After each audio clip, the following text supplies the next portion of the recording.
Yo, what is going on, everyone, and welcome back to another YouTube video. For any of you guys that are new here, my name is Levi. In today's video, I'm gonna be talking to you guys about something that has surfaced a couple of times on my channels and other videos and whatnot, but I really want to specifically talk about the subject itself rather than just kind of mentioning it. Today's video, I'm gonna be talking about how drinking affects your gains and why it is killing your gains. In other words, how, drinking and partying, because they're pretty closely associated, is killing your gains. Now, I know we're gonna have people that are going to say this in the comments right now, so before you guys say this, oh my gosh, well, drinking in moderation, blah, blah, blah, blah, blah. I want to say that I agree with you. Now, moderation to me is different from what moderation to you is, but I just want to say that I agree in the sense that if you are able to moderate drinking, aka partying and time going out with friends, whoever, way that does not interfere with anything that I say on this video or during this video, then good. We're on good terms, so don't freak out in the comments below. Anyway, let's step into today's video. Now, before we get into it, I do want to mention that I've had firsthand experience with this stuff. I've had firsthand experience with drinking too often and being out too late too often and watching it inhibit my muscle gain or getting to my goal physique. So I just want to put that out there because I don't want to sound like I'm talking out of my just trying to put information out there without actually experiencing it and having dealt with the actual negative effects of doing those things. All right, now let's get started by just laying some foundation on some science on what alcohol actually does and how it actually kills your gains, your muscle, whatever, okay, whatever terminology you want to use. So alcohol, what does it affect in terms of muscle or putting on muscle? So the first thing that it affects is something called protein synthesis. Now, if you don't know what protein synthesis is, it's essentially how cells make proteins which make up our muscle fibers in our body, and it contributes to the inhibition of basically protein synthesis. So it only takes, I believe like 1 or 2 drinks for this to actually be inhibited. So if you think about it, the more alcohol you drink, the more lasting effect the alcohol is going to have on protein synthesis. So if you're drinking, I would say a lot pretty often, you're gonna be experiencing less of this more often, which is gonna be less muscle. And I pretty much just graphed it up right here. The more alcohol you consume, the less protein synthesis you're gonna get, which is gonna result in less muscle, which is not a good thing, especially for people trying to put on muscle. Now, the other thing that we have that alcohol affects is something called testosterone. Now, if you're a male watching this, you know all about testosterone and its effects, if you get what I'm saying. Testosterone is one hell of a drug. What? It's not a drug, it's a natural. Anyway, well, I mean, it could be a, let's just get into it. Bro, what are you talking about, man? Testosterone, what does it do if you drink alcohol? Well, it actually turns out that alcohol lowers your testosterone. Some of you guys know testosterone has a huge impact on your output in the gym. So if you are high in test, your energy levels are gonna be all good and ready to go to hit a workout. But if they're low, you're gonna have lower output, which means your sessions in the gym are gonna be much lower. Also, lower output equals less muscle put on because you aren't able to go as hard in the gym. Now, there is just some scientific information for you guys. I'm gonna continue on with this video and talk about more so my personal experience from those. I wouldn't necessarily say like I can remember back to lowering my testosterone because I never got my testosterone checked back then. I never noticed protein synthesis not occurring. What I can tell you though is that as soon as I started drinking more, I noticed that I wasn't reaching my goals as much and I found myself much more tired because probably my testosterone levels may have been lower. I also do want to mention this, that fertility is actually affected from drinking alcohol. So some of you guys maybe want to have kids out there, just know the more you consume alcohol, the more it might have an effect on your fertility. Maybe you don't want kids out there because you think kids are annoying, kind of like me. I do actually want kids. I don't think they're annoying. I should probably just shut up now.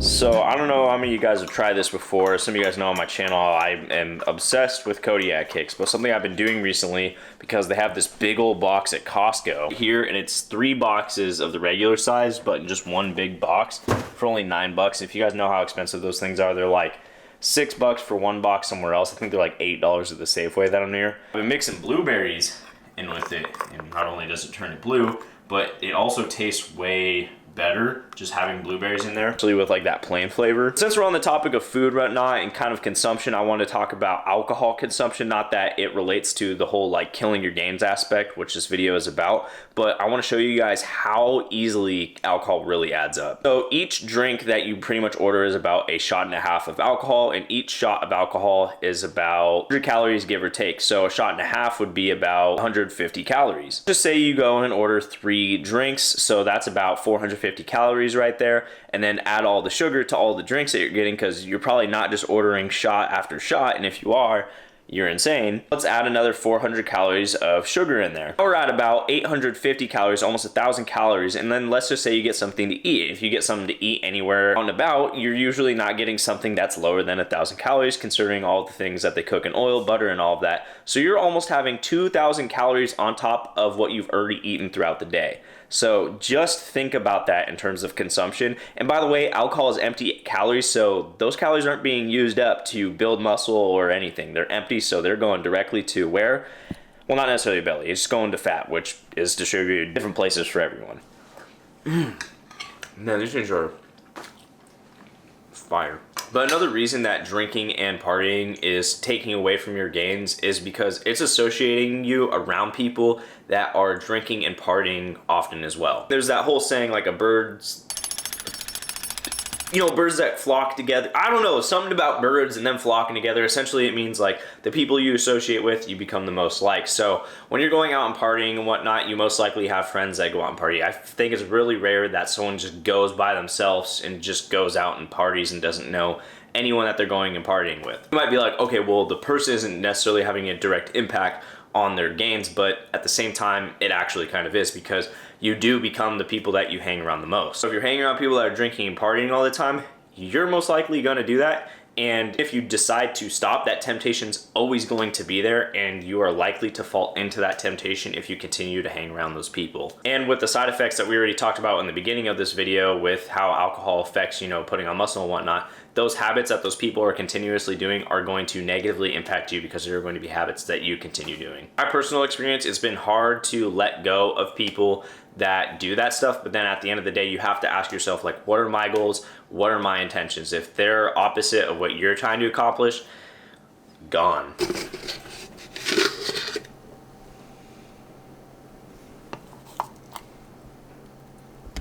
For today's workout, we are going to be having some pump and some creatine as well. I haven't really changed up my supplements too much. I just haven't really felt like it. Just sticking to the basics: creatine, pre-workout, and protein powder. However, some of you guys know I'm caffeine sensitive, and pump does not have caffeine in it, but has everything else that pre-workout has in it.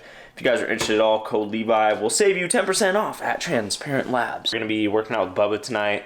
We're gonna go actually pick him up right now, because I didn't realize it's 4:00 till 4:10. We gotta go to the gym at 5.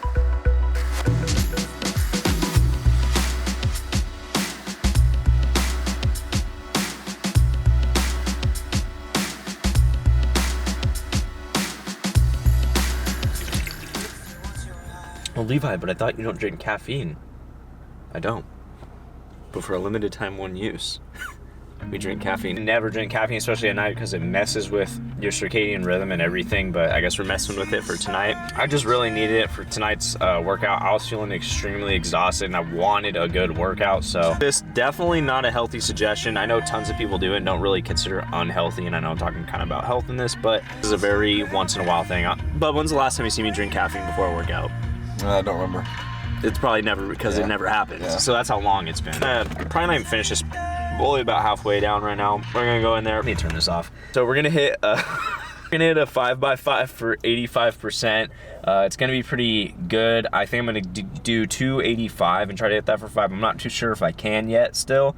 I'm hitting 345 for a PR, as you guys know, but 285 is a whole different beast for 5 reps, especially for 5 sets. So let's get in there, see what we can do, and have some more caffeine. So we've already hit a 5 for 5, did 275, which was stronger than last week. I think it's just getting used to like the flow of how I need to position my body and whatnot. So I didn't record it because I needed Bubba there to spot me because I'm getting used to up, down, up, and so I need a spot especially for that. Start with some incline now that you guys are seeing. We got 205 on. We're gonna move over some cable flies after, and then we'll finish up completely with triceps.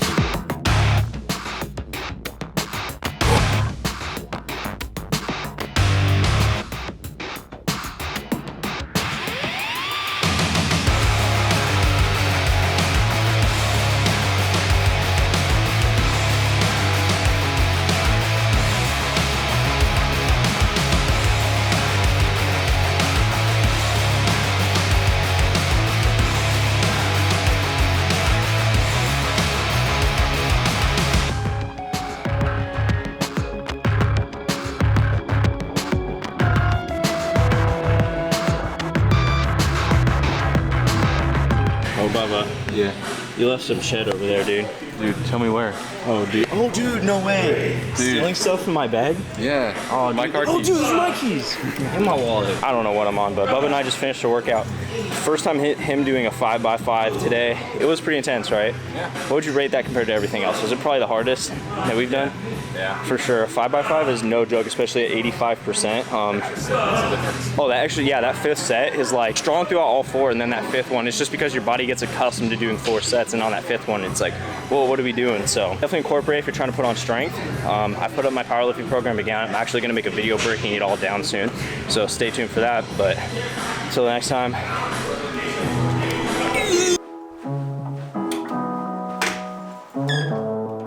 All right, now it is a little later. Bubba and I went and grabbed some pho after the gym because we both did not have dinner planned for when we got home. So I got home a little later, and I also forgot to mention this at the gym because I intentionally meant to say it at the gym, but I didn't. One thing that people don't realize when they drink is how much it affects their habits and everything that they do, especially your habits for putting on muscle, because that's what we're talking about in this video. So your habits for putting on muscle are gonna be revolved around going to the gym and eating food. And one thing that I know about me personally, and probably 99.999% of people out there that have gone out and drank and stayed out late, is that they most likely don't work out the next day, or they have a crappy workout, which is essentially not working out at all, or they just go to the gym and walk on the treadmill to sweat the alcohol out. Again, I'm talking from personal experience and from what I've seen from other people that were my friends. Not only that, but I talked in my previous video about how I put on muscle in college, and one of the things I also talked about was when you're staying out late and partying, you are waking up so much later, which is affecting your diet. And we all know that if you stay out late, you're gonna sleep in. So you're probably missing breakfast, maybe even a snack, or maybe even lunch, because we all know this. You sleep in a decent amount when you stay out late. Which also just creates inconsistency in your diet. And if you're inconsistent in your diet, you are following the exact formula for failure in obtaining muscle growth or maintaining your muscle.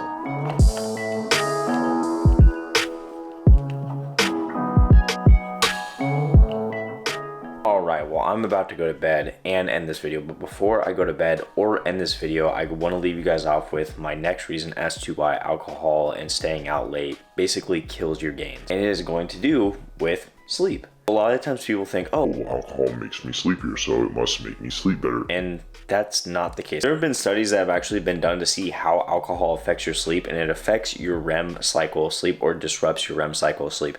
And REM is super important for like cognitive function, memory, and a bunch of other things. So if you think alcohol is making you sleepier, which it is, but you think that sleepiness is making you sleep better, you are absolutely wrong. It is actually disrupting your brain in some sort of way. Not only that, but since it's disrupting your brain, it is also disrupting, guess what? Your body, because this is the control center for your body. We all know that good sleep is good for putting on muscle. Without good sleep, you'll not be as efficient in putting on muscle, as your body uses sleep as a way to recover and repair those muscle fibers. Not only that, but let's be honest, when you're out partying and staying out late and whatnot, you are already planning to get a bad night's sleep anyway, because you are staying out late, already messing your sleep up before you even drink. Before I end this video, I just want to say that I do not think that people that drink and party are like the epitome of the earth or the worst people on this earth. I think that partying and drinking can be done, but it needs to be done in moderation. Moderation, in my view, is like maybe once every few months, or maybe once like every 6 months. That's my view on moderation. It's kind of like how I would treat fast food. I indulge in fast food like maybe maybe once every few months, maybe once every couple months, because I know it's not good for me. The same thing with partying and drinking. I know doing it often is not good for me. Same with fast food. Like I just said, like it's just not good to do it often. So I hope that is very clear to you all, and that is going to do it for today's video. I hope you guys liked today's video. If you guys did, be sure to give it a like. If any of you guys are new here, do not forget to press that subscribe button because you guys know I will be back. And as always, die trying to do what you love. The sky's the limit, and I will see you guys in, oh, that was awkward, the next one.